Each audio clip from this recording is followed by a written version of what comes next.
à tous, on se retrouve aujourd'hui dans cette nouvelle vidéo avec une nouveauté de chez Ortho Éditions et qui s'intitule Camille et Lucien. Ce jeu va permettre un travail des sons complexes. On a d'un côté Lucien qui va nous permettre de travailler les différents sons 1, won, yon, yin, etc. Et on a ensuite Camille qui va permettre un travail des sons plus complexes comme ouï, œil, ei, aïe et i. Vous choisissez évidemment avec quel son vous voulez travailler. On prend la roue et le paquet de cartes associées. On distribue ensuite un certain nombre de cartes aux joueurs. Donc ça c'est à vous de voir en fonction de la durée que vous souhaitez. Et puis la partie donc peut commencer. Je choisis de distribuer 4 cartes aux joueurs et le reste va constituer la pioche. La partie peut maintenant commencer. Le premier joueur tourne la roue. Il tombe sur le son 1 et regarde donc s'il en a dans ses cartes. Je vois plein et peindre, je peux jeter mes cartes. Ensuite, c'est à l'autre joueur de regarder. Lui, malheureusement, ah si, il en a une, autant pour moi. Il peut la jeter et c'est maintenant à lui de lancer la roue et de poursuivre le jeu.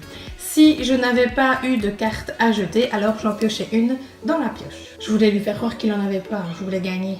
Comme je vous disais au départ, vous choisissez la roue que vous souhaitez, donc en fonction des sons que vous voulez travailler. Par exemple, ici, il n'y a que le son ouin et yon, ici, yon, un, etc. Et ce que je ne vous ai pas dit non plus, c'est que sur les roues, il y a un smiley qui sourit, un smiley triste. Et là, en fait, l'orthophoniste va simplement choisir elle-même des règles qu'elle voudrait y associer. Par exemple, il pioche une nouvelle carte, il doit lire la première carte de la pioche, etc. Donc ça, c'est vraiment à vous d'imaginer ce que vous souhaitez avec votre passion. La variante du jeu se joue avec les roues qui ont un petit réveil sur le dessus.